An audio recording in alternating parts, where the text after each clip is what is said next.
Day 2, the invisible weight of caregiving, beyond the physical tasks.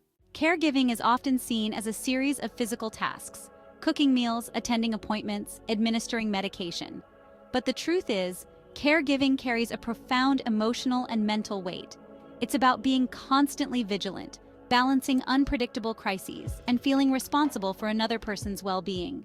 The emotional challenges caregivers face: loss of self.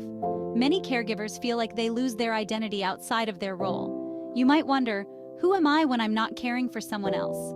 Social isolation. Friendships and hobbies can fade away as caregiving demands take precedence. Loneliness becomes a constant companion. Guilt and doubt. No matter how much you do, you might feel like it's never enough or second-guess your decisions. Emotional roller coaster. You might swing between love, frustration, sadness, and hope, all within the same day. Unspoken pressures.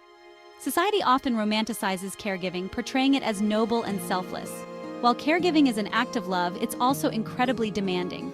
This cultural narrative can make caregivers feel like they can't express their struggles or ask for help without being seen as selfish. Recognizing these emotional burdens is crucial. By naming what you're feeling, you take the first step toward addressing it. Tomorrow, we'll discuss the warning signs of burnout and how to catch them before they escalate. Sources: Family Caregiver Alliance, APA Caregiver Health Studies. Make the background music inspiring.